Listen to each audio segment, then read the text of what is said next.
Roman, can you hear me? Yes, sir.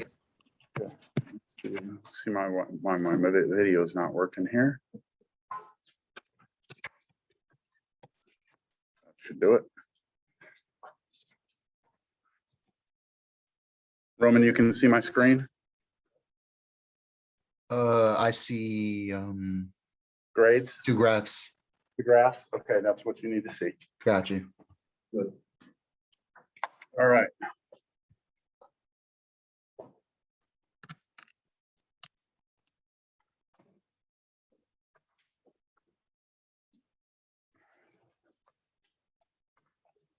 So it's a little bit longer to get set.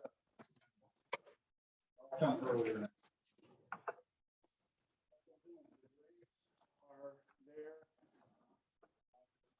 Average.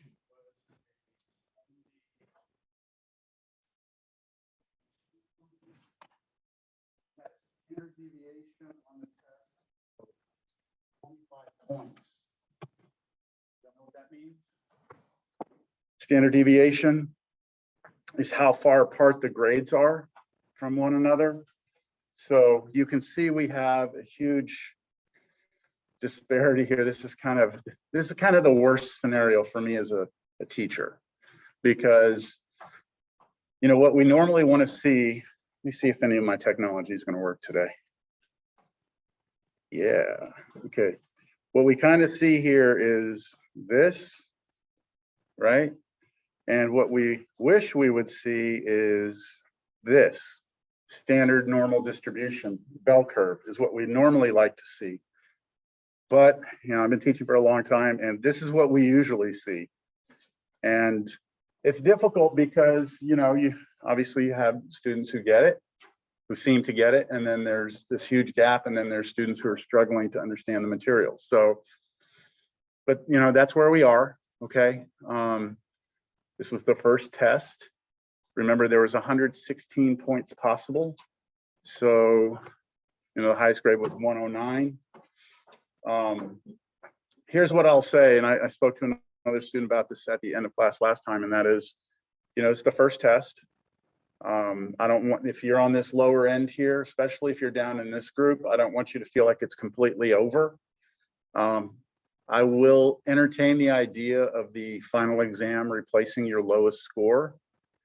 However, you need to show improvement throughout the semester. So next exams need to be higher than 30s. And then when we get to the final, we'll just see, you know, because you'll have, the final won't be an easy test. It'll be the hardest one we take probably. So, you know, even though I'm saying it'll replace your lowest, it's the hardest test. So if you can do well on the final, I'm not going to be too concerned about this first test. All right. Are there any questions?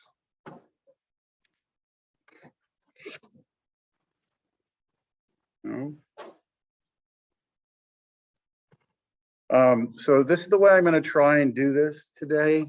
I've invested a lot of time and energy into getting this set up so that I can come in here, still have a Zoom class for the students who don't want to be here, but then still be able to record everything. And so I like being up on the board. That's what I like to do. I like to move around, but let's see how this goes and let's give it a week or so.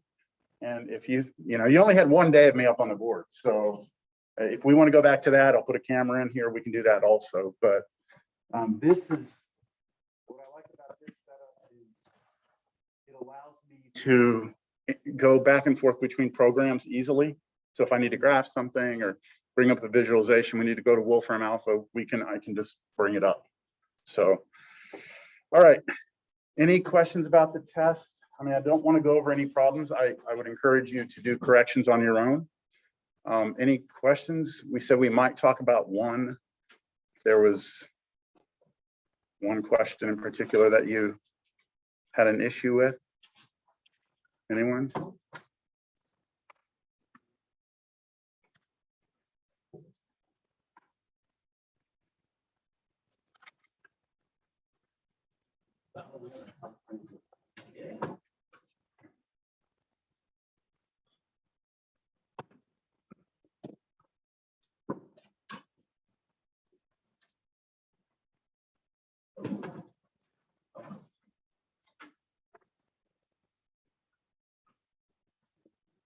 Here we go.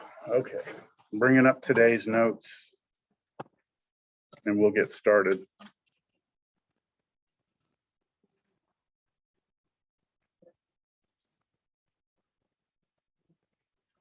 Uh-oh. Hold on, that's not it.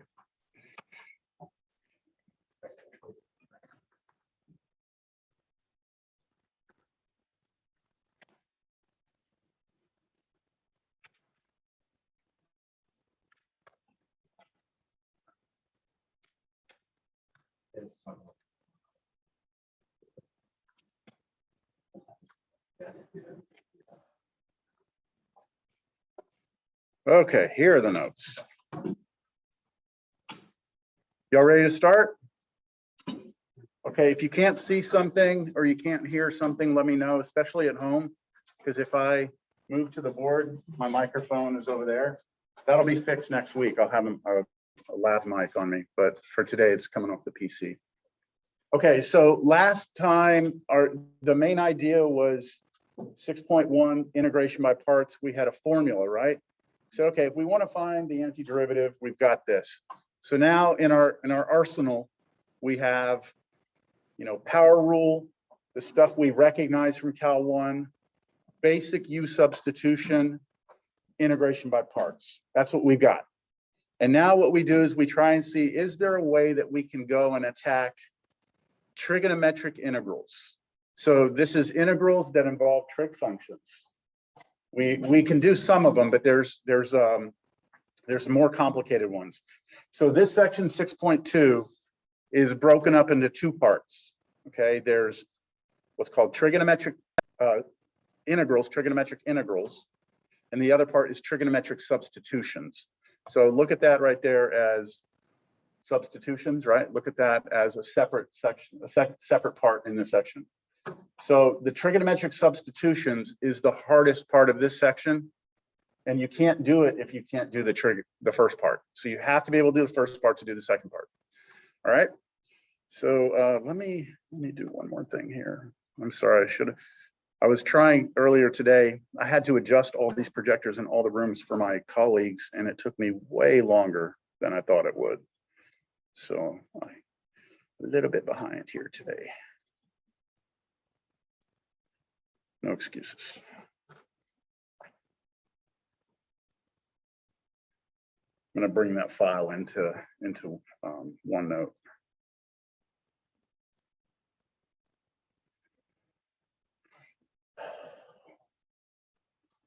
There we go. Now I can write on it.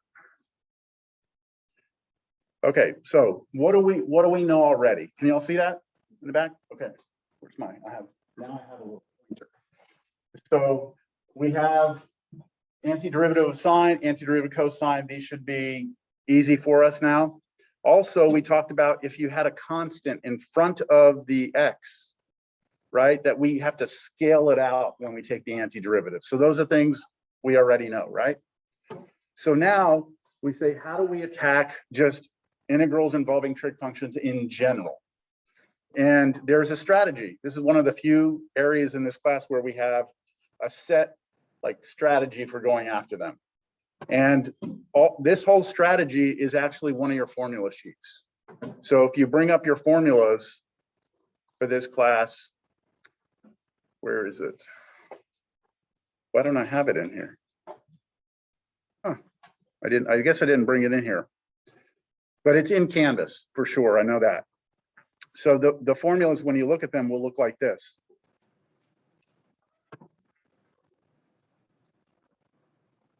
It'll talk about how you do integrals.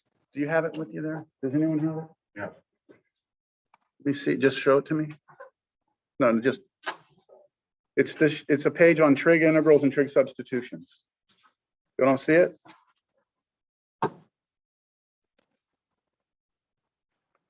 I'm going to Canvas. I'm going to our class.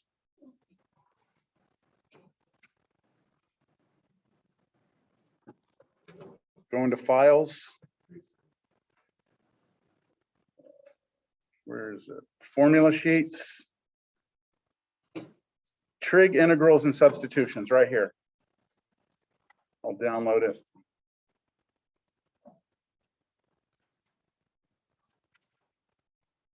this formula sheet right here, okay? If you don't have it, it's in Canvas, all right? And what it does is it breaks down solving trig integrals into two categories. The first category has to do with sine and cosine, and the second category has to do with tangent and secant. And it gives you a strategy on how to approach each of those two scenarios. So that's what I'm going to do right now. We're going to look at the strategy. We're going to read it. We're going to, what the hell are they talking about? And then we're going to do some examples and hopefully it'll make more sense. So the strategy that we employ if we have sine and cosine, all right? Sine and cosine in our integral. The first thing we do is we look, and if we have cosine to a power, and that power is odd, so cosine cubed, cosine to the fifth, cosine to the seventh, something like that. If we see that, then what we're going to do is factor out a single factor of cosine, which will leave an even power of cosine. And then we rewrite the remaining even power of cosine using the Pythagorean identity. And then we make a basic U substitution. Okay, what? All right, so let me just show you what we're referring to here. So let's say that we have, I know, right? Let's say that we have an integral that looks like this.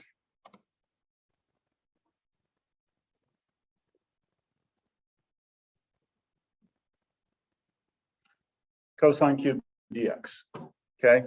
Right now, we don't have any way of finding the antiderivative of that. You can't say that it's 1/4 cosine to the fourth. You can't use the power rule. You can try different things, not going to work. So let's use the strategy that we just looked at. It's an odd power of cosine, right? So we are going to break it apart into a cosine squared x times a cosine x dx. Now, because this was odd, right? Because that 3 was odd, if it was, let's say, 7 or 9, if we pull one cosine off, what's remaining will always be even, right? So we look at this cosine squared and we say, oh, wait a minute. I remember from pre-cal that sine squared plus cosine squared equals 1. So if you solve that for cosine, you get cosine squared x equals 1 minus sine squared x, right? That's just basic Pythagorean identity. So what I'm going to do is I'm going to replace the cosine squared x with 1 minus sine squared x. Oh, I didn't replace it. So I have to put in parentheses because it's two terms. And then I still have the cosine x dx. Now, do you see why that's going to work? Do you see what that now gives us? What is it? What do we have? Just basic U substitution, right? We see something in its derivative. The something here is sine, not the square, just the sine, right? The derivative of sine is cosine. We have that out here. So we can make a basic U sub now, all right? So let's try that. Let's do a U sub. U is equal to sine x. Du is equal to cosine x dx, right? And there's nothing I need to do, right? Cosine x dx is exactly matching what's in blue there. So there's no scaling. I don't have to divide both sides by 2 or anything like that. Everything's perfect. First example, right? Everything's going to be perfect. So I rewrite the whole problem now. Integral 1 minus what? U squared. And then cosine x dx turns into du. Right? And that should be a simple integral because you have subtraction between 2. You just do them 1 by 1. So the antiderivative of 1 here, I'm doing the antiderivative now. So the antiderivative of 1 would be, careful, u, because our variable's u, right? We've switched to u. So the antiderivative of 1 would be u, and then minus 1/3 u cubed plus some constant. Understand? Last step. Replace u with sine, and we're done. So I'm going to replace the u with sine x. minus 1/3 sine of x cubed plus c, box it up, and we're done. You don't have to write that the way I wrote it. If you wanted to, you could instead put the 3 right there on the sign and get rid of it here. It's up to you. I would most of the time write it the way I did in red there, okay? I'm just trying to get you to see it's the u cubed, right? All right, what do you think? Yeah, if we see a cosine cube, a cosine to an odd power, peel off a cosine, rewrite the squared or the even part with the formula for Pythagorean, and then we should be able to do a u substitution. All right. Now these are strategies, and strategies don't always work. So they're kind of like guides. Okay, it's not like Cal 1 where product rule is the product rule and it's always the product rule, and it always, this is something we try and hope for the best. Now, what if we look at the integral and we have sine to a power, and that power is odd? What do you think? What do you think we'll do? Same thing, right?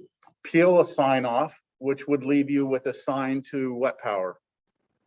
If sine is to an odd power and you peel one sine off, now you'll have sine to even. Then you can use Pythagorean to switch it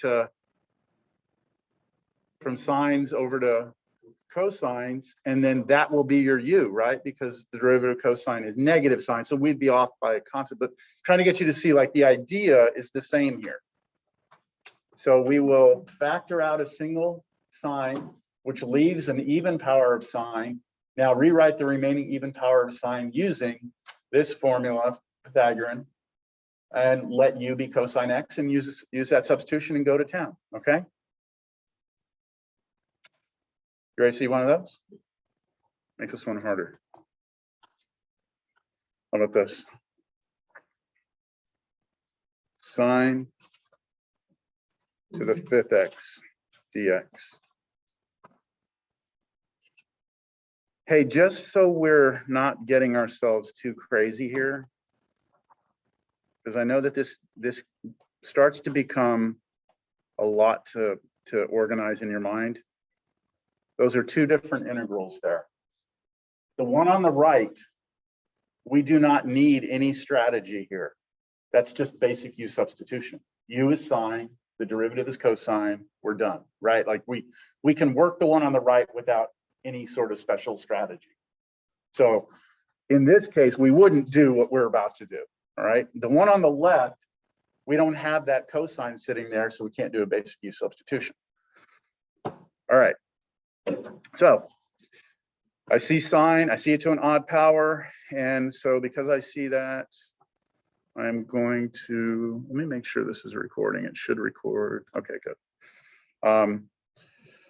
I'm going to rewrite this sine to the 4th power x sine x dx. I'm going to remember from pre-cal that anytime I see sine squared x, I can replace it with 1 minus cosine squared x. I am expecting everyone here just is okay with that. Just take the Pythagorean, move the cosine to the other side. You're good? Okay. Okay, but do you see we have a little bit of a different problem? This is a little different now. Do y'all see why it's different? This is sine to the 4th, right? And this is sine squared. So we can't just say, oh, this is 1 minus cosine to the 4th. That's not the way the formula works. So the way we have to do this is as follows. I'm going to rewrite that as sine squared x squared sine x dx. So I'm writing sine to the 4th as sine squared squared. And now I can replace the sine squared with 1 minus cosine squared x. That's still all squared, sine x dx. We good? Roman, is this pretty much the same thing for you at home? I mean, it's okay? Yes, sir. Yeah, okay. Javier, Matthew? Yes, sir. All right, we have a margarita machine in here. That's the big difference. So, you know, missing out. All right, so now what? Just do the U substitution, right? Because we have the cosine there. I'm going to highlight, we've got cosine here, not the square, just the cosine. The derivative of that, well, derivative cosine is negative sign. So we're going to be off by a constant, but that's okay. I'm just going to kind of point out, like, it's kind of the derivative there. Let's do the substitution. U is going to be cosine x. Du will be negative sine x dx. And I'm going to multiply both sides by -1 to make it match up exactly. So that in green matches now exactly what's over there. So I'll replace the green part with negative du. I'll replace the yellow part with u, right? And I should have a new integral now. Here we go. Let's see. Shall we go around the room? It'll be fun. Say your name, because I still don't know names. I'm not terrible with names. Say your name, and then what I'm asking here is if you can just tell me what I'm going to write down here. What's the integral I'm going to write?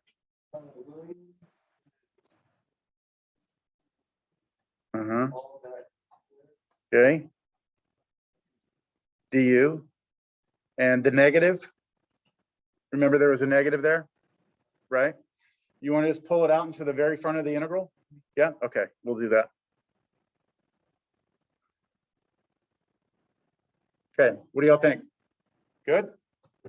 Okay. All right, Christian, we'll go around. I had Christian, what, last semester too? So I've had an opportunity to learn names. Okay, Christian, what would you do with that? Any ideas? Expand it, right? Why don't we just square it? I mean, if that's squared, that should be doable, right? We should be able to square this. This would be, well, if we square it, we'll get 1 minus 2u squared plus u to the 4th du. So I'm doing that in my head, all right? I'm trusting that you could go on the side and do 1 minus u squared times 1 minus u squared and FOIL it out and collect like terms. You should get this. Do y'all agree with that? And now, Christian, that. Yeah, just go. Just take the antiderivative. You got 3 separate terms. So I still have this negative out front. That negative out front can be tricky. So I'm going to put negative, and now let me get the antiderivative in here. It'll be u minus 2/3 u cubed plus 1/5 u to the 5th. All of that plus c. And then replace all the u's with, what was our substitution again? Cosine? Okay, so this is going to become negative cosine x plus 2/3 cosine cubed x minus 1/5 cosine to the 5th x plus c. I went ahead and distributed the negative while I was replacing my u's. There it is. I mean, this is kind of nuts, right? I mean, to think when you sit there and think about it a little bit, like the antiderivative of sine to the 5th power is all of this stuff right here, okay? If we took the derivative of this, we should get sine to the 5th. I'm not going to do it, but it would be a fun little exercise, right? Okay, are you catching kind of the idea of this strategy? Cosine, even power, peel off a cosine, right? Sine to an odd power, peel off a sine, right? Well, what if they're even powers though, right? What if they start as even?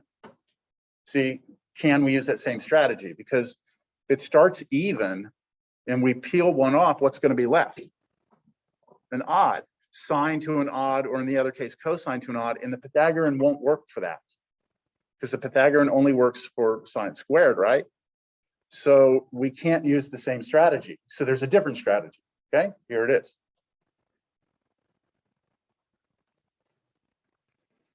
Now, if you have sine to the n or cosine to the n where n is even, okay?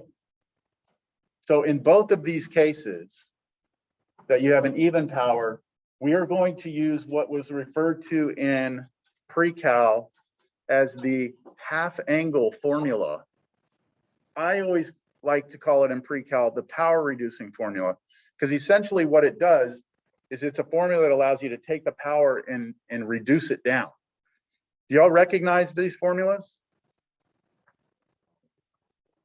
They are in the formula sheet. You may have seen them. I'm actually sure you saw them like this though. Sine squared x equals 1 minus cosine 2x over 2. That's the way it was presented in pre-cal. See it right there? And they write it as like a fraction. And then in calculus, what we do is we just take the 2 out front and make it a half instead. So y'all recognize that formula? So there's one for sine squared and there's one for cosine squared. The only difference between the two is that the sine squared has a subtraction in the middle and the cosine squared has an addition. Those are the only difference between those two formulas. Okay? Understand? So this is saying if we see sine to an even or cosine to an even, we're going to use this formula. Let's see it in action. Okay? You ready? We're going to start simple. All right. What if we had integral cosine squared x dx?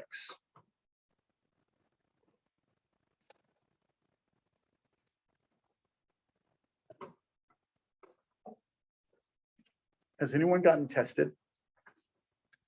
You don't have to tell me. I did get tested yesterday. So it was pretty easy, but I came in the evening. So I tried it the other day and the line was like down the hall. I said, forget that. So I don't know how they're doing as far as checking who's been tested, who's not.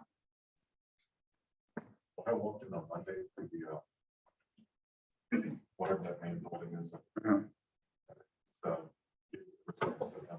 Yeah. We're supposed to, everyone who comes on campus regularly is supposed to get COVID tested once a week.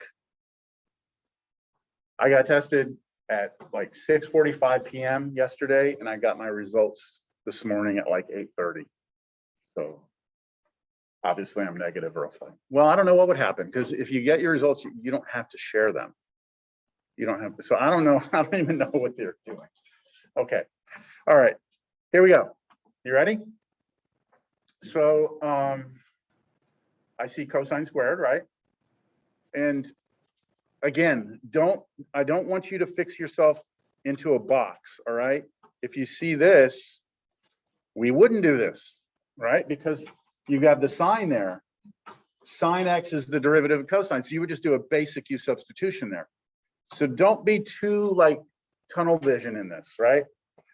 Always be looking for easier ways.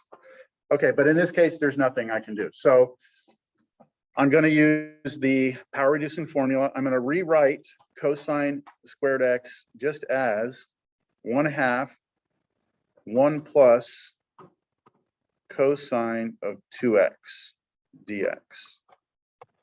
Okay, that's how I'm rewriting it. By the way, this formula, if I could go back to it for a second and just talk about it, what it does is it allows you to get rid of the squared on both of these and then basically your new expression will have cosines in them. The give and the take on this formula is that the power comes down, but you have to double the angle. Okay, there always has to be a give and a take. So yes, you bring the power down, but now your argument changes to a 2x instead of x. All right, that's kind of side note. Okay, so here we are, right? Here we are. And this should be easy because the 1/2 can come out. And we should be comfortable integrating each of those terms one by one, right? The antiderivative of 1 would be x. Okay, let's go around the room. All right, Christian, so names, please. Go ahead. Jimmy. Jimmy, all right, Jimmy. I'm gonna try and learn names. I'm really not good. So today I'm just gonna try and learn like 4 names. William, Christian, I know. Jane, Jimmy, see, I really messed it up. I'm so bad with names. It's embarrassing. Okay. John, no, I'm kidding. I'm kidding. I'm not that bad. All right, Jimmy. Yeah, so what would our next line look like here? X, okay. Be careful on this one. No. Antiderivative cosine of 2x.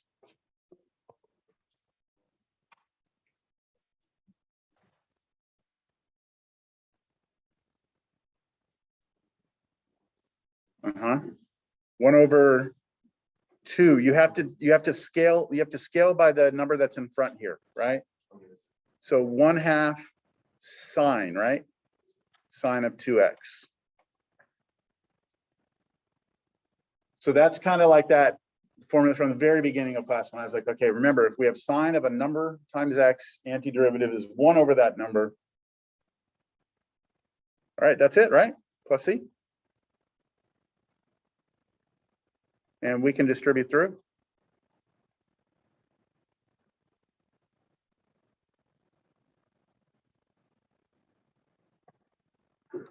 There we go.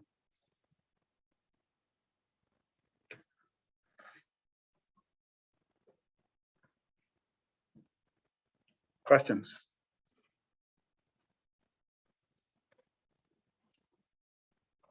That one was kind of straightforward, wasn't it? But that was also what? Cosine squared? Let's do an even power that's a little bit higher than that. Let's try sine instead. But let's go sine to the 4th.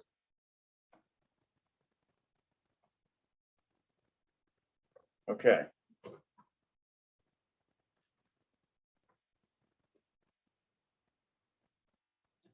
Right, so this is a good opportunity for me to tell you, okay, this problem right here is, get ready. It's going to be a little bit involved. All right. It doesn't seem like it is, but it will be. All right. So first thing I do is I realize I have sine to the 4th, right? Now the formula I have for power reducing, right, goes from sine squared down to something new. The formula does not apply to sine to the 4th. So I have to first rewrite this as sine squared x squared. Okay, now I can do the same thing I did before. I can take that sine squared and use the formula on that. You ready? So this becomes, in parentheses, 1/2, then in another parentheses, 1 minus cosine 2x, close parentheses, squared dx. So everything in blue here is just the formula for sine squared, right? Well, unfortunately, we have to square that. We can't do these, we can't pull the 1/2 out like we did previously and then integrate each one by one because we have the squared. Now we can do something with the 1/2 because there's multiplication between those. I can square the 1/2 and make it 1/4, and then I have to square the second thing, which I have not done yet. So all I did was applied the squared to that and applied the squared to this. That'll allow me to pop the 1/4 out. Is that okay with you?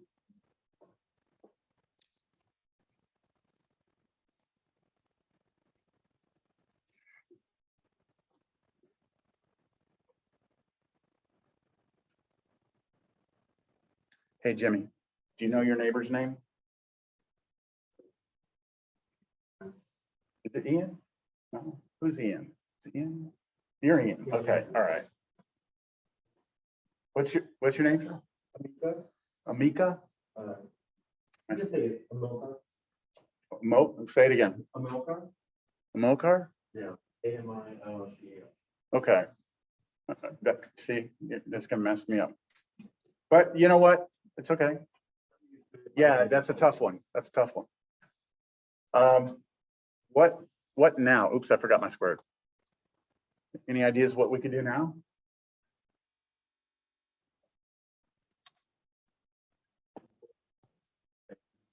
Just square it. Okay, let's expand that out.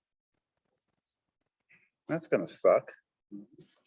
Okay, 1 minus cosine 2x times 1 minus cosine 2x again, right? Foil this, we get 1. We get a minus cosine 2x. In the middle, we get another minus cosine 2x.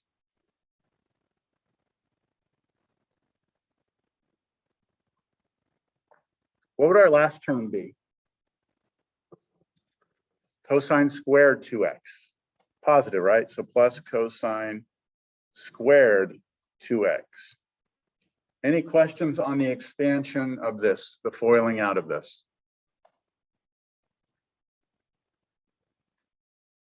Collect like terms in the middle. We have 2 of those things. So minus 2 cosine 2x plus cosine squared 2x. And that's it, huh? That's what it is. You have to be real careful not to lose track of things, right? Like if you accidentally put cosine squared x here, it's going to mess things up, right? You're squaring cosine of 2x, so you have cosine squared 2x. All right, that's okay. Now we could replace all that, right? With that, let's do that. So equals 1/4 integral. Okay, now I have 1 minus 2 cosine 2x, and then plus cosine squared 2x dx. We good? All right. Ian, since I know you, any ideas what we can do with this?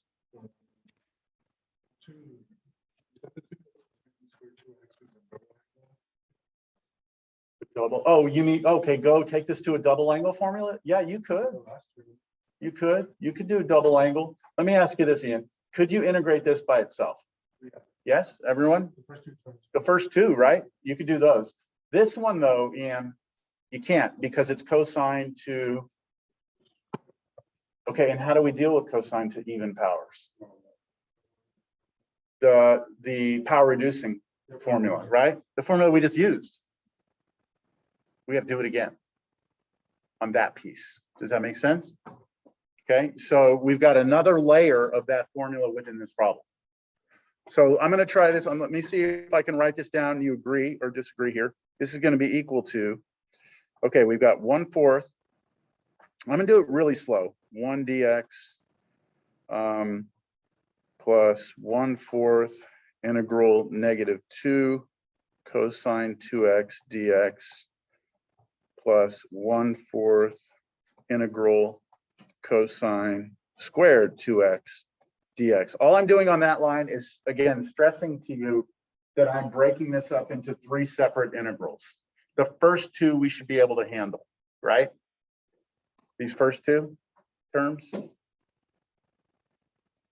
And I made sure I brought the 1/4 to each one of them. Now let me take care of the first 2. So 1/4 x. What's up? Question? We're good? Okay. 1/4 x, antiderivative 1. Okay, Cruz, you're up. Doing all right today, Cruz? What's wrong? You hungry? Yeah, me too. Okay, so right here, Cruz, that -2, I can just pop it out, can I? Just forget about it. So I'm just gonna put it right here, -2. So Cruz, antiderivative of cosine of 2x.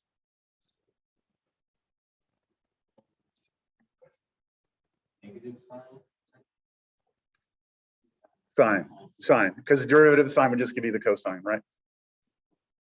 Okay, everyone see that? Antiderivative cosine 2x is 1/2 sine 2x. Good with that? Okay, plus now over here on this integral, we have to use that power reducing formula again. So I'm going to rewrite that as 1/2. Okay, using the formula, 1/2 times 1 plus or minus. For cosine, it's plus. The way I remember it is that sine subtract, S subtract, that's the way I remember it. Sine has the subtraction, cosine doesn't, okay? So 1 plus, careful here, 1 plus cosine of what? 4x, cosine of 4x. So remember I said a minute ago that there's a give and a take here, right? Yes, we're going to be able to take that power and we will reduce it, right? In the formula, this gets reduced. But this angle here gets doubled. That's what the formula does. It reduces the power but doubles the angle. So here it is doubled. And now that we have this, we can pull the half out and then we should be able to integrate those individually, shouldn't we? Okay, let me clean up here. Fun, isn't it? 1/4 x minus, what do we have here? Minus 1/4 sine 2x, just simplifying there, plus 1/8 integral of 1 plus cosine 4x dx.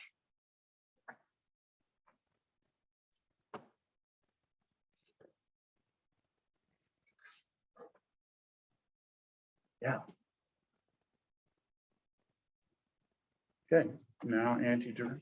William, right? You ready? William, I was just going to ask you what the antiderivative of that last piece was.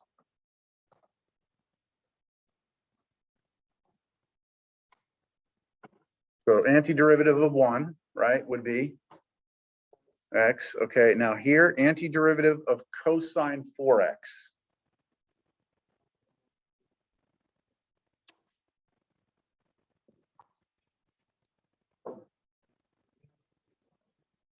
Where? Yeah, you want the plus? Okay, plus. All right. Mm-hmm.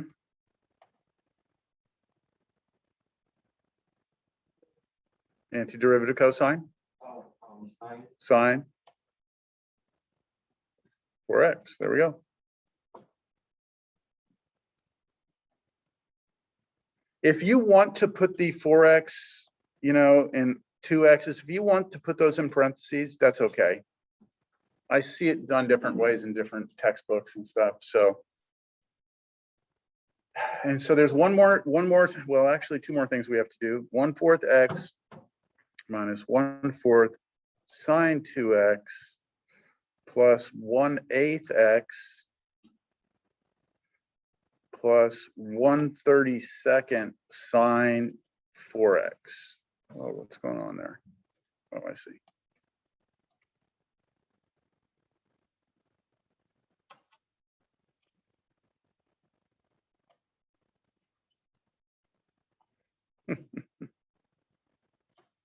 That's the antiderivative of, I forgot what the problem was, of sine to the 4th x. There's the antiderivative of sine to the 4th x. Okay, now I want to show you something. Okay. I'm going to go to Wolfram Alpha.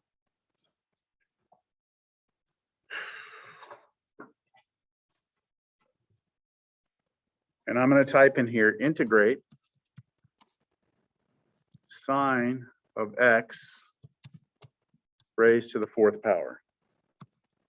There's different ways you could type that in, but this is what I'm doing. Look at the answer here. I don't know if y'all can see that. Let me try and make this a little bigger. Look at their answer. Is that what we had? Well, yeah, so in our answer, one thing, oh, you know what I didn't do? This is the whole reason I expanded. These two can go together.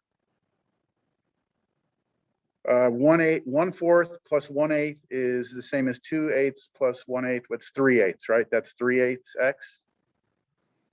So we have a 3/8 x then minus 1/4 sine 2x plus 1/32 sine 4x. Let's see, go back here. Is that what they had? What goes into both of those? 4?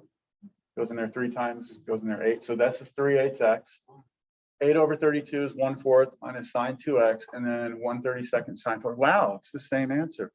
A lot of times they'll use some weird identities and their answer will look way different than ours. It'll be the right answer, but the computer, the program itself uses identities that we as humans don't normally use. And so that is always a telltale sign when somebody has cheated, is when they have an answer that no human is going to get. Yeah, I won't go there. Okay, so anyway, interesting, huh? God, can you imagine what would happen if it was sine to the 6th? Because if it was sine to the 6th, it would be sine squared to the 4th power. You would actually have to do it twice. Well, 3 times you have to do that power reducing. Now, I believe there's a problem in the homework like that. And it's a rite of passage, okay, through Cal 2, is to try and integrate like cosine to the 6th or sine to the 6th. It literally takes, I usually have to turn your page sideways because it gets so long because you have to expand everything out. So I would highly recommend you try it, because there's a lot to learn in there when you're doing all the little algebraic manipulations and parentheses and distributing constants and keeping track of everything. If you can get that right, you're in good shape, okay? All right, any questions? How are we doing on time? We're halfway through, okay.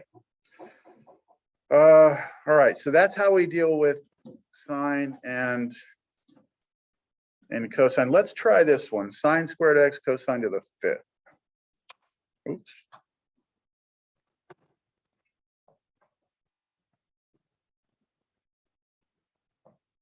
Let's go sine squared 3x cosine to the 5th 3x dx. Is that gray or black? I can't tell.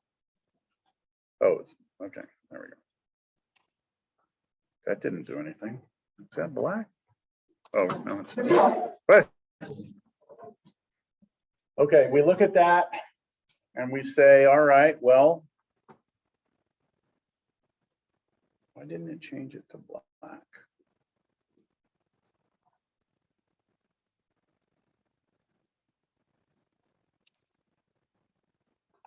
Could you do a basic U sub?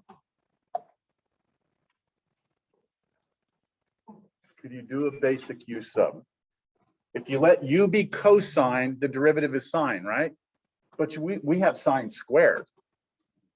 Even if you peeled one sine off, you'd still have another sine there. And you can't, do y'all know what I'm saying or not? I'll write it down. If you're like, oh, okay, I will leave one sine 3x here, go cosine to the 5th 3x, and then peel that one sine 3x off the side and say, okay, that's the derivative of cosine, right?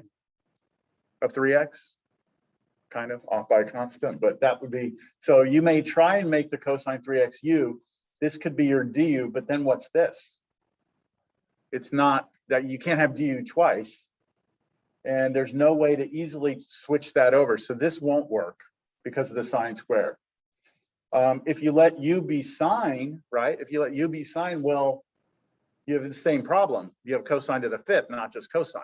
So it's not necessarily obvious. But if we follow our strategy said if we see cosine to an even, I'm sorry, cosine or sine to an odd, we'll peel one off, right? If we see sine or cosine to an even, we'll use power reducing. Well, they're both happening here. So which one do we do, right? Try one, okay, see if it works. And if it doesn't, try the other one. So I'm going to try the one where I'm going to treat this as if I'm looking at it as cosine to the 5th. So I have cosine to an odd power, right? I'm going to peel one cosine off.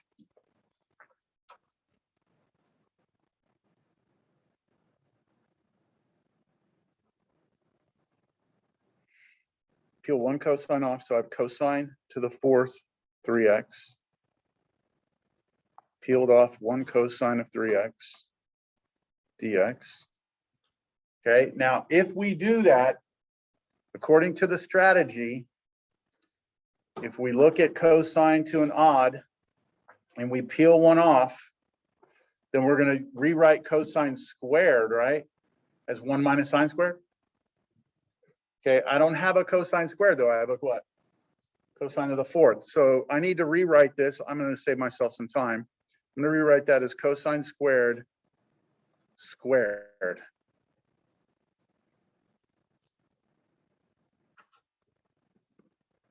And then now I use the Pythagorean identity. 1 minus sine squared 3x squared cosine 3x dx.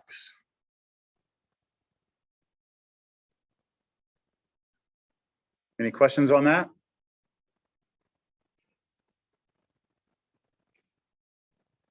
Rewrite the cosine of the 5th as cosine of the 4th times cosine.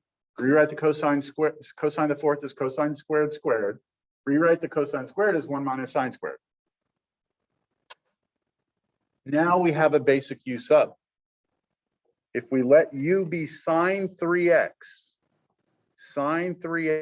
right? The derivative of that is over here, kind of. We're off by a constant. So here comes my u sub. U is sine of 3x. What's the derivative of sine 3x? Cosine 3x times 3, right? So 3 cosine 3x. Careful, we're taking the derivative, not anti, right? So when we do our u substitution, right?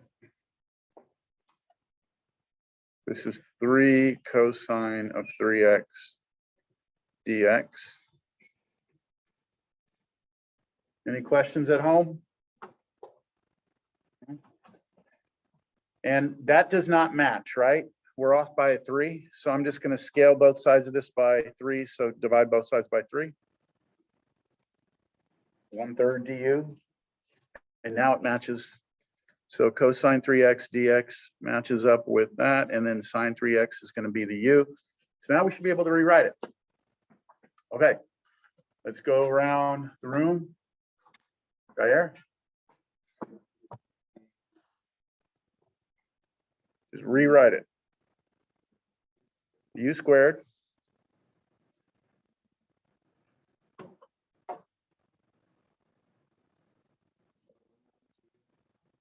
One minus u squared, but then all of that squared again, right? And then all that stuff in blue. 1/3 out front. Good. So 1/3 du like this. There it is. Right? This was u squared. This is 1 minus u squared. All of that squared. And then, yeah, so here's where we are.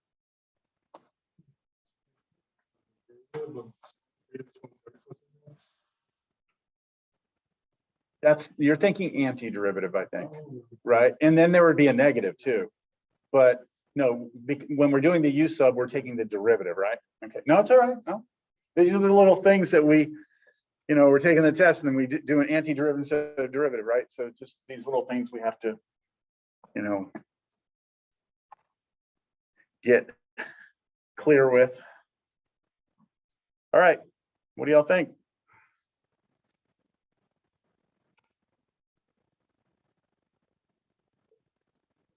Doesn't look very pretty, but why don't we do what Christian did earlier with that polynomial? Why don't we just expand it? Why don't we just square out the 1 minus u squared? And then the u squared in front, we'll distribute that through once we've expanded. See, we're at a point where we're actually happy to see something like this. 1 minus 2u squared plus u to the 4th du. So again, I just went ahead and expanded this in my head. If you need to do it on the side, do a little FOIL, collect like terms, you get this. And then I will distribute a u squared through to all of those. So I'll get u squared minus 2u to the fourth plus u to the sixth du.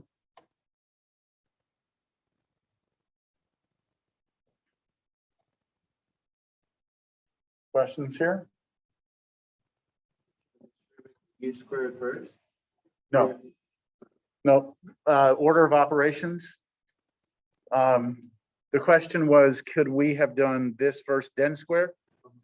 Order of operations, this is multiplication, and this is an exponent. So you always would have to raise it to a power first before you could pass something through it.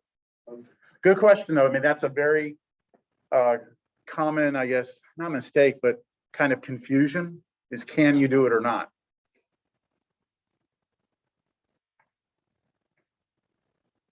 I'm going to address that a little bit more, okay? Because, you know, believe it or not, you know, when I was at your level, I had a lot of those same sort of questions because I was unsure about certain algebra.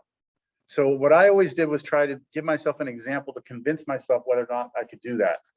So like if I were sitting in that same scenario, here's what I would have done. On the side, I would have just thought to myself, okay, if I take the number 4, I'm just making up numbers here, and I did 5 minus 2 and squared it, right?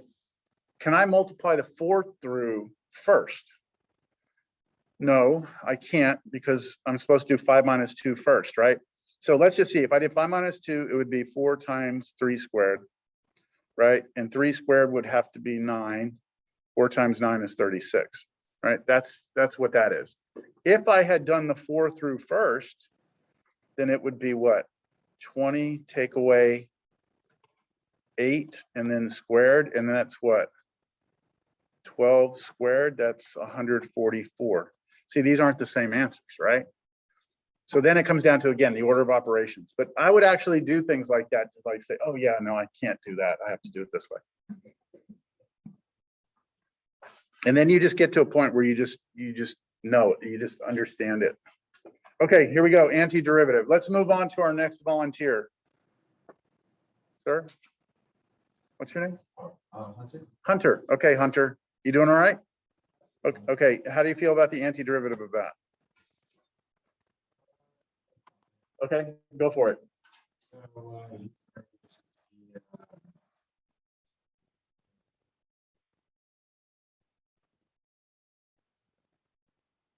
So, it's going to be 1/3. 1/3 u cubed. Okay, good. Minus.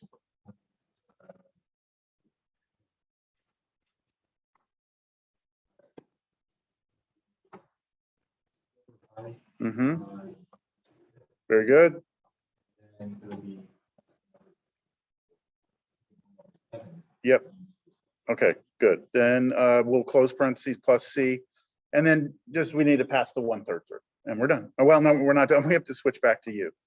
So what was U? I forgot. Sine of 3x.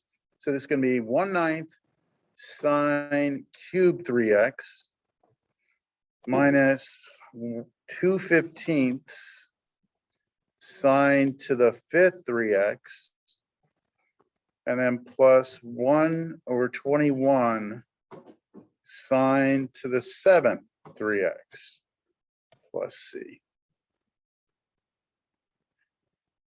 So in all of my years on this planet, you know, I've encountered a lot of math people in my life, colleagues, students, what do you call it? Mentors, right? People I've worked under. I have yet to meet a person who could look at this and just say that answer, okay? We have to have a way, a procedure of doing this because it's just too much information to process mentally, all right? But we have a way of doing it, all right? It's very, very methodical. I think the biggest issue is what you probably encountered on the test, and that is when you look at it, knowing what to do, right? That's the challenge. Once you actually start down the road, as long as you're on the right road, things kind of fall in place. Okay. Shall we move on? We talked about sine and cosine and integrals. Let's talk about integrals that involve tangent and secant. Well, there's a couple of things that we already know, right? Walking in today, everyone in here should be comfortable with the idea that the antiderivative of secant squared is tangent. Okay, everyone should know that.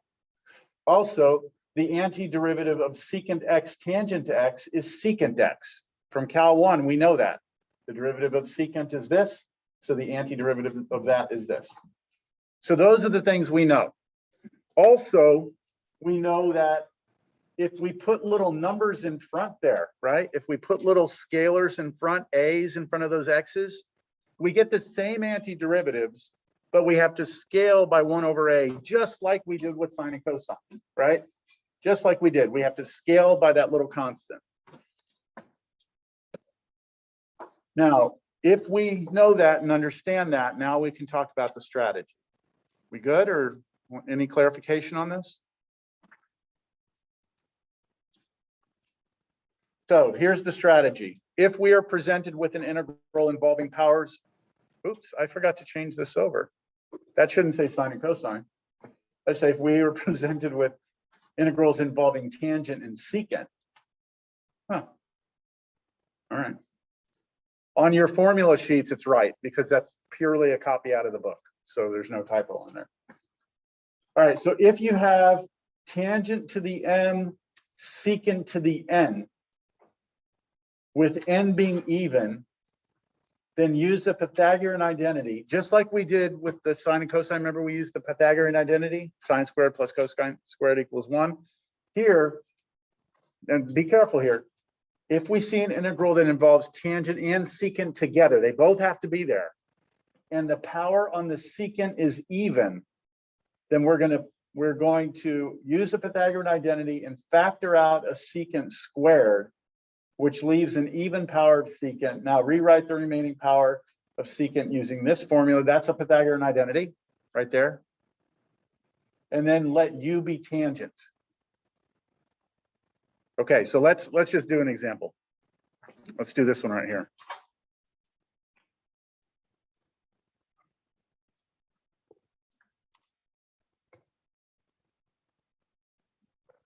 All right, so we have tangent to the 4th x, secant to the 4th x.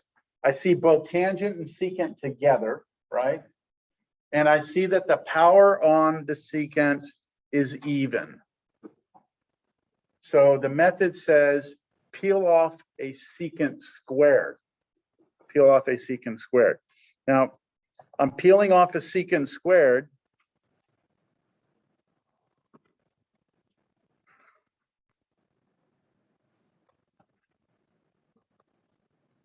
Because we know that secant squared is the derivative of tangent, right? So we're trying to tell ourselves kind of that this is going to be our du. That's going to be the derivative of our substitution, which means the u has to be tangent, right? So that means the rest of the integral has to be written in terms of tangent.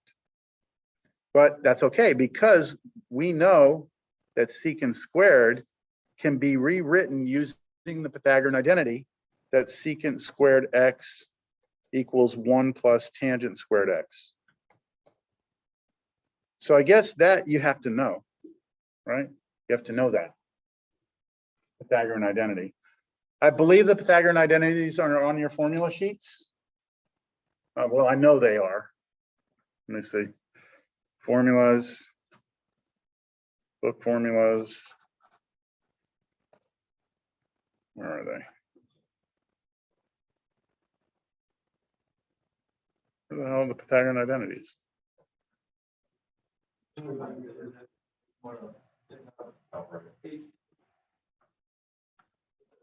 Oh, they're right there. They're there. Right there. 1 plus tangent squared. They use theta, but 1 plus tangent squared theta equals secant squared theta. Here's the other one. There's another Pythagorean identity right there. There's 3 of them. Okay, so we're going to rewrite that. So we're going to rewrite this as tangent to the 4th x.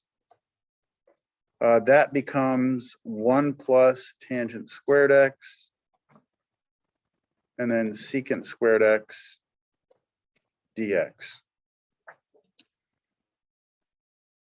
And here at this point, we should see the u substitution. That u is going to be tangent x, and the derivative of that is secant squared x dx. So my u is this tangent and that tangent. Both those are going to be replaced with u's. And then the secant squared x dx is exactly du. So we should have nice, perfect replacement of everything. Okay, we are going to move on to the next student.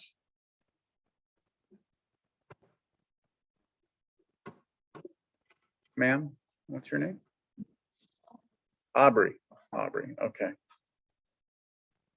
I thought we had another female in here. No, are you the only? Bree's not here. That's right. She's not online either. She's okay. All right. So how would this be rewritten? U to the fourth. Okay. Du. Good. Now, how would you handle that? How do you feel about that?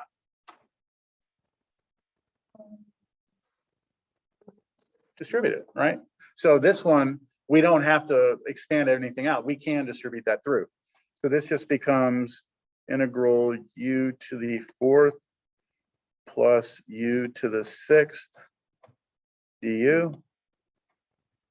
And that we should be able to handle pretty easily. 1/5 u to the fifth plus 1/7 u to the seventh plus c. And then just replace u with tangent. So tangent to the fifth x plus 1/7 tangent to the seventh x plus c. All right. Is that all right, everyone?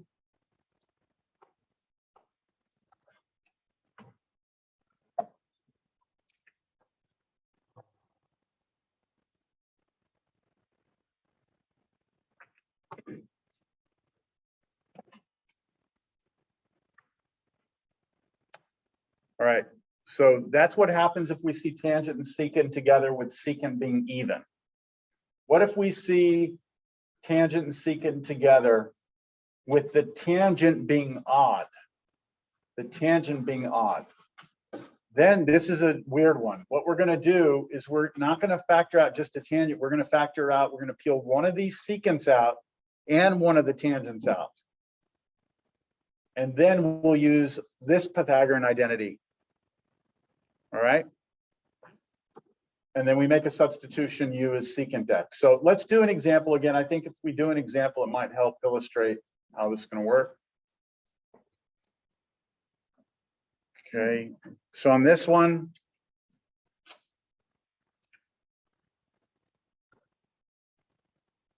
we have secant and tangent together. The power on tangent is not even, it's odd, right? So I'm not going to use what I did before. So I look at the secant and I notice that the secant is odd, right? So whenever I see this, what I'm going to do is I'm going to peel a tangent and a secant off. See, so instead of tangent to the fifth, it's now tangent to the fourth.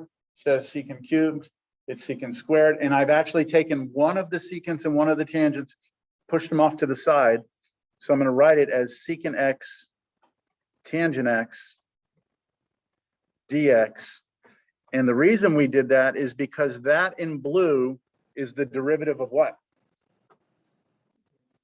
No? Derivative tangent secant squared. What do you take in Cal 1? What do you take the derivative of to get that? I think I heard it. What is it? Secant x. The derivative of secant x is secant x tangent x, right?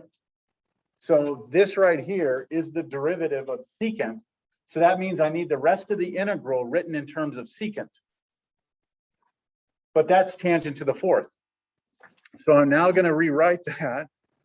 Tangent to the fourth is tangent squared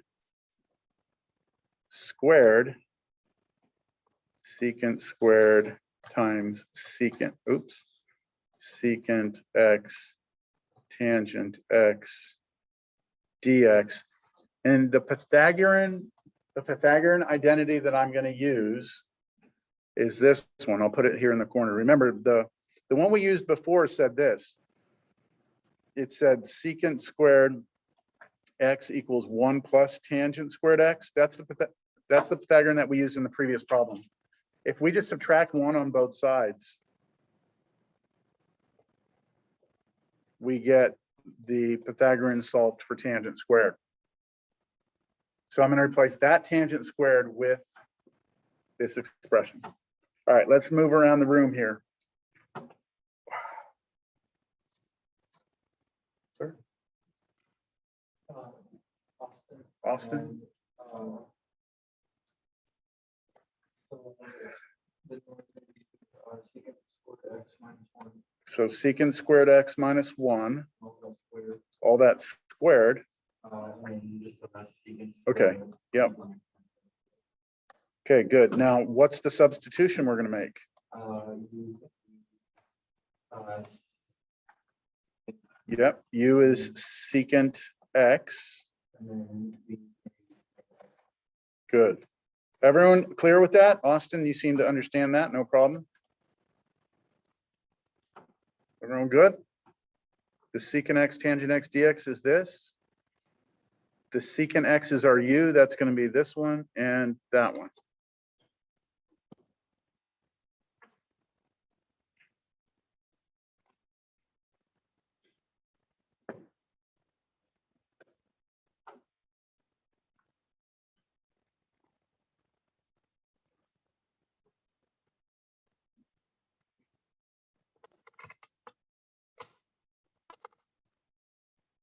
All right, sir.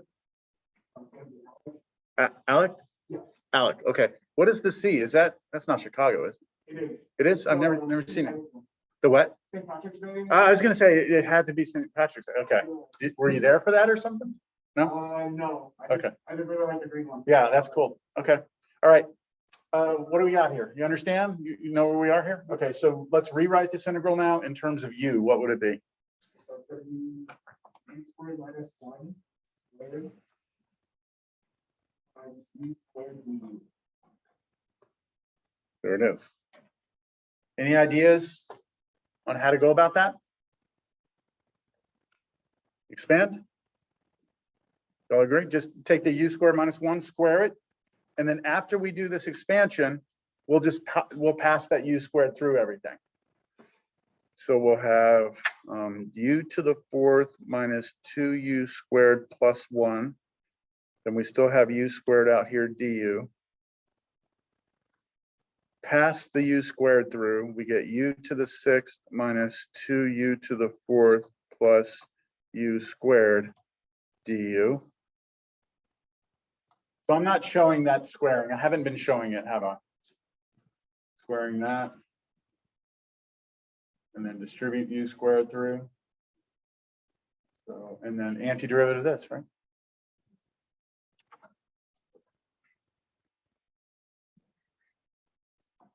I always forget my equal signs on here.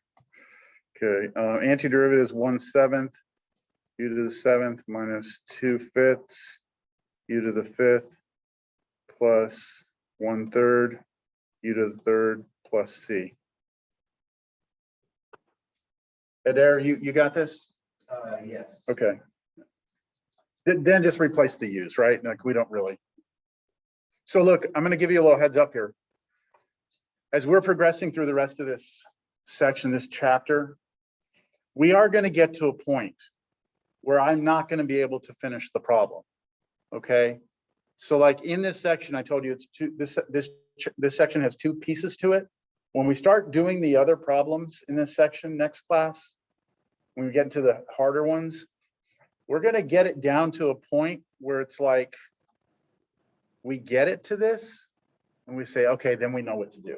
Okay. And we're not going to go through and spend, 5-10 minutes finishing off each problem. So you're going to see me doing this as we move on, where we're just working through a problem, line by line. Then I finally get to something, I say, ...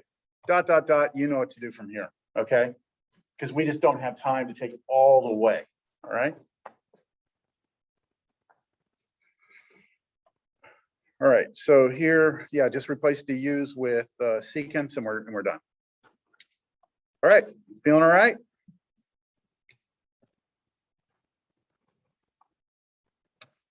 All right, so there are other cases which aren't as obvious, which means that there are other integrals that you may see where it's not as clear what to do.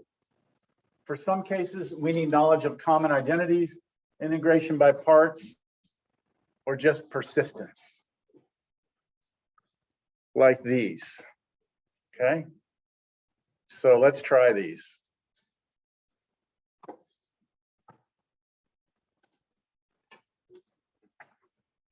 Let's work on the first one.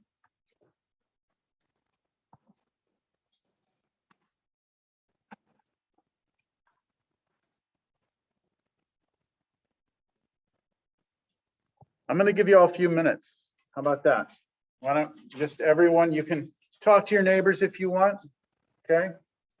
And we'll take about, I don't know, 5 minutes or so and just see if you can get anywhere with this one. I'm not saying it's impossible to do. You may be able to get it.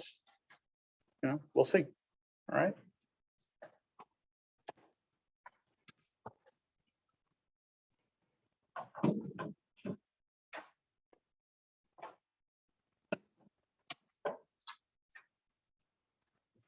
Y'all can't.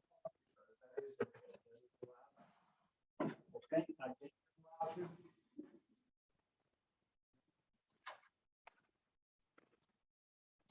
now look, this problem does not necessarily follow this section, okay?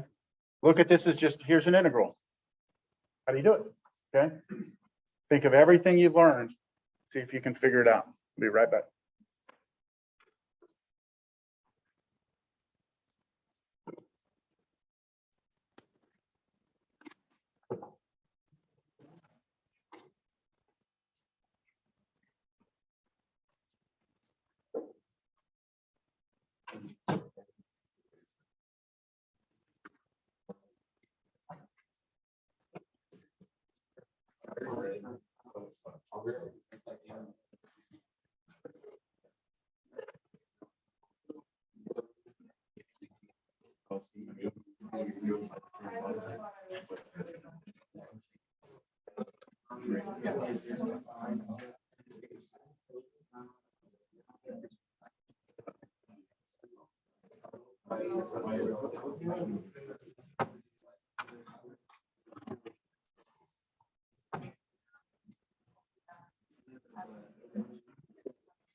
Yeah, there you go.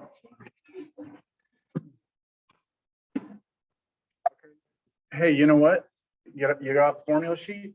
Take the derivative of it. Take the derivative of that formula sheet answer. Maybe that'll help you see how it happens.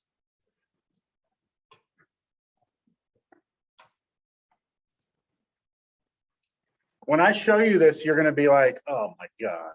Did anybody get it?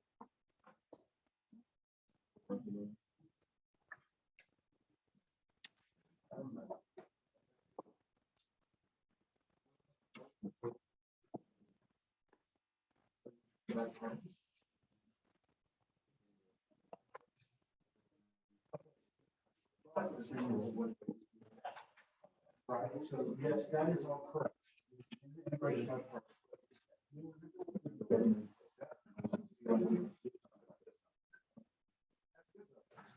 Take swings at things, man. You have to, but you also have to know when you're strike out, start over. All right. So because time, let's do this. All right. Like I said, you're going to get mad when you see it. Okay. There's a moral to this story, to this problem. Whenever you have trig functions and you start to get stuck, rewrite everything in terms of sine and cosine. Okay. So tangent is what by definition?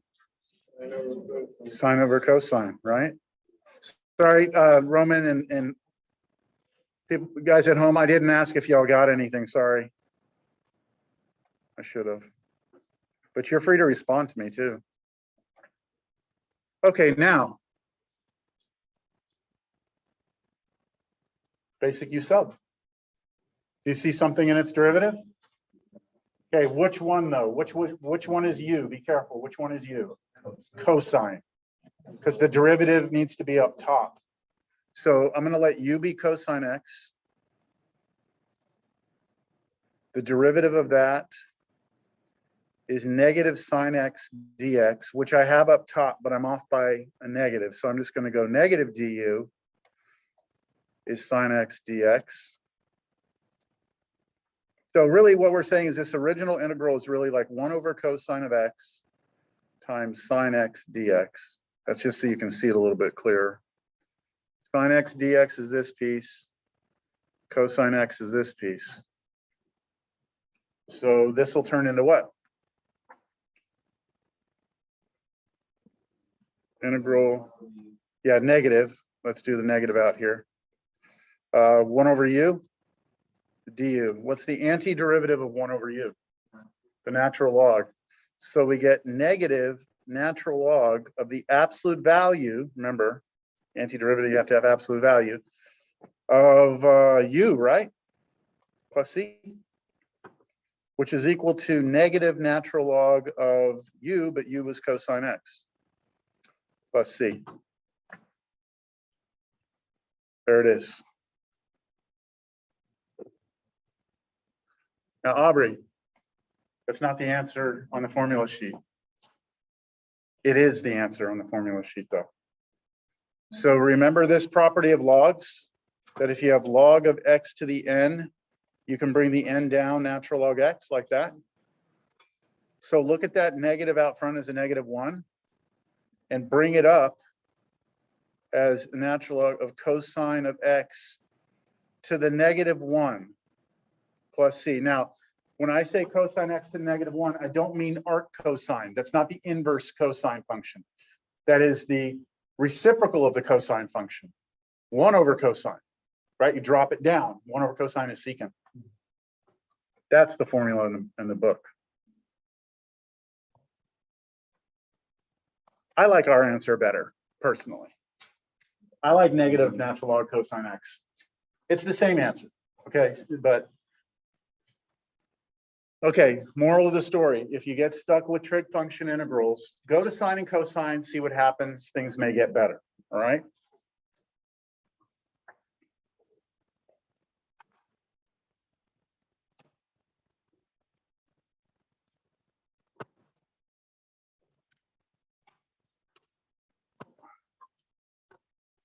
Okay, so this one here, we aren't even going to, I'm not even going to show you like a way of doing it. not that I'm not going to show you that. What am I trying to say? If you tried to rewrite it in terms of sine and cosine, you get 1 over cosine. It doesn't do, you don't, nothing happens. You don't have a u du. There's no basic u substitution. If you try integration by parts, nothing's happening here, okay? There is nothing I've shown you that's going to allow us to get that, okay? But you have the formula sheets, right? Can you give me the answer off the formula sheet?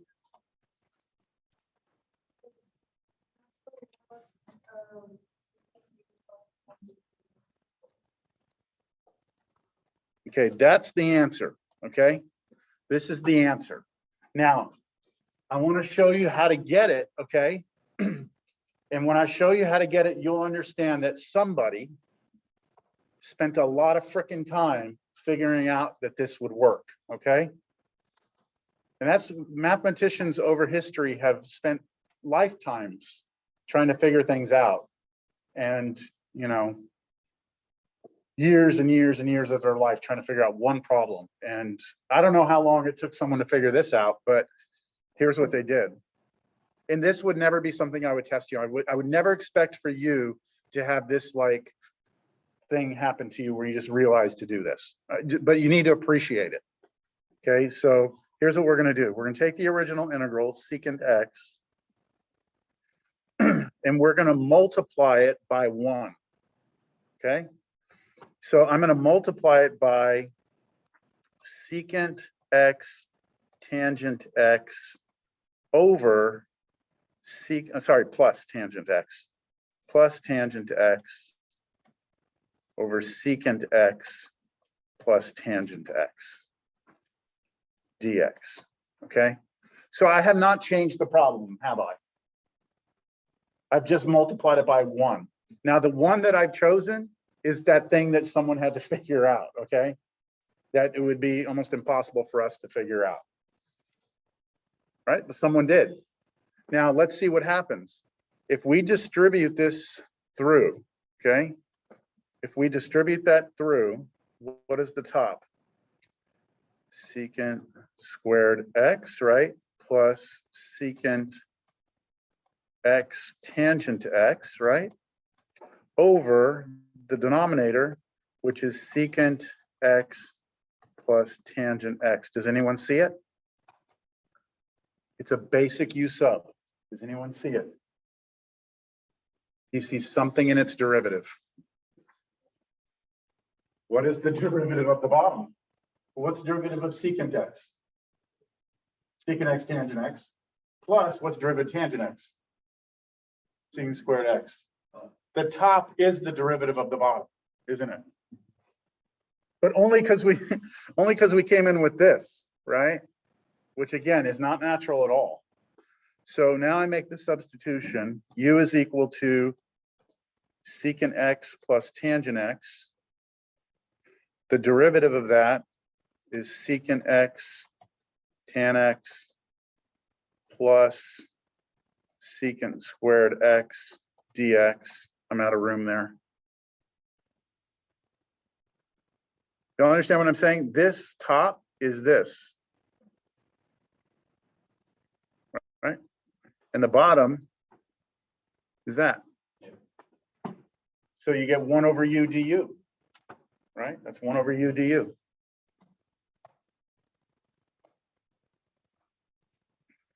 Which is the natural log of u plus c.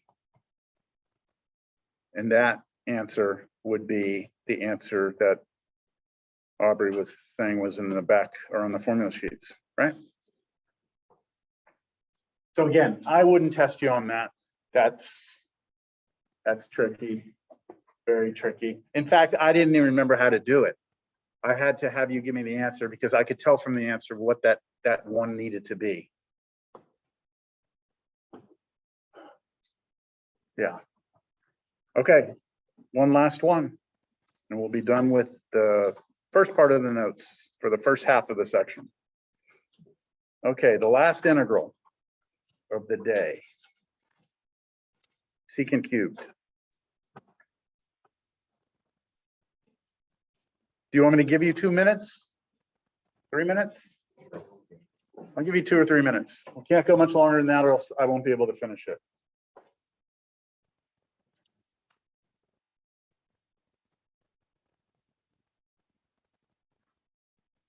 It does not help to go to turn it to cosines because that's just, well, it'd be 1 over cosine cubed. And you can't use what we learned earlier today because the cosine's on the bottom.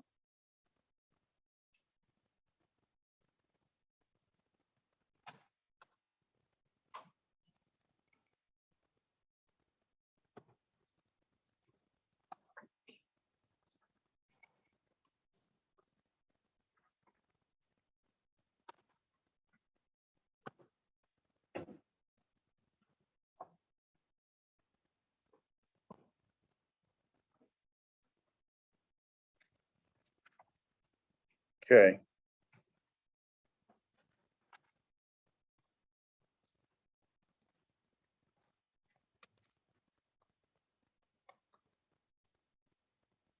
Let's make this a bonus problem. It's not that it's real hard, but I want you to do it. So I've given you a hint there. I've split it up. Okay. All right. You know what? Yeah, we'll still make it bonus, but I'm going to tell you the method. Okay. You don't want to know the method? Anyone have an idea of what to do from here? Cruz?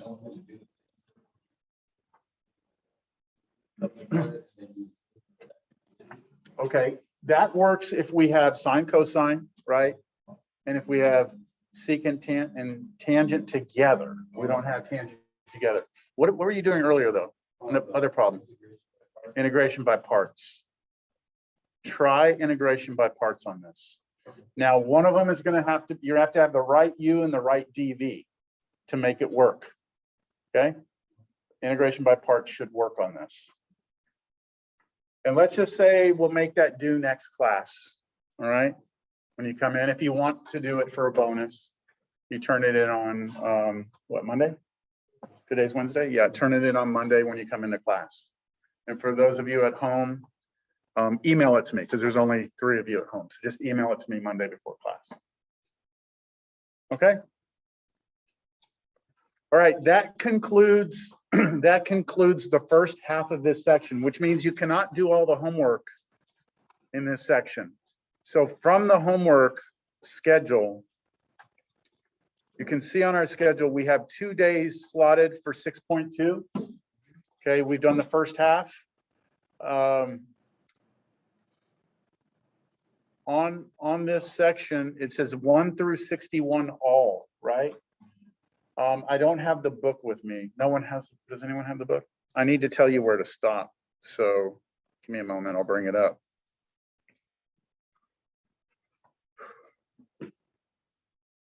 If anyone wants to talk about their, what? Logged out. I wasn't trying to log out.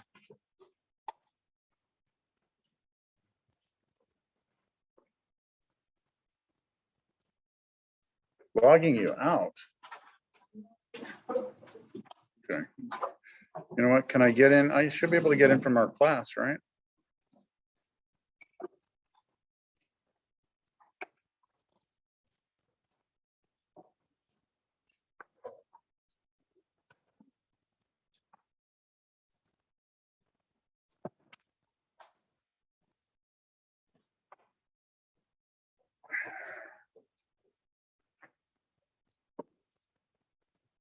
Techniques of integration. Chapter 6. 6.2 exercises.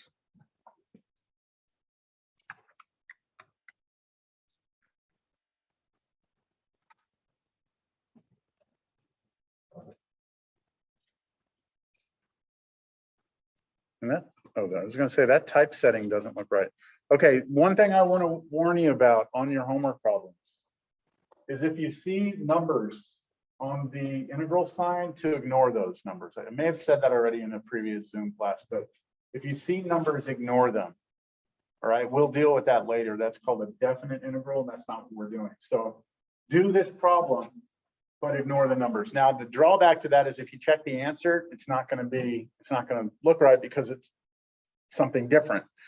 But if you watch my videos of me doing the problems, you'll see me, do the part that you need to do. Let's see. So yeah, you can do all that. Boy, these get really nasty. Yeah. So that I would say up through 34 would be as far as you should go. Up through 34. Now maybe start with the odds. Okay. Start with the odds, get those done, then go back and try the evens later. But at least the odds, all right? And then next class, we'll pick up the rest where we have to start doing these types of integrals here. Things that involve square roots and things get pretty nasty, but it'll be fun. I think in terms of difficulty, that what we do next class, in terms of integration, what we do next class is the second hardest thing that we'll do. The hardest is the section after that. I have a quick question, Professor. Yes. Just to verify, you said the numbers that were on the integral, we don't worry about Ignore it? those. Okay. Just ignore those because we don't really know what those mean yet. The way that the book does this is we do a different order in this. The way we do calculus here is that Cal 2 is we start out by saying, let's learn all the different ways to integrate first. And then we go, okay, now what can we do with that? What is the integral used for? The textbook says, hey, here's what an integral is used for. Let's do some problems. And now let's go figure out how to do really hard integrals. So, yeah. That it? Yes, sir. Thank you. Okay. I'm going to stop the recording at this point. But I'll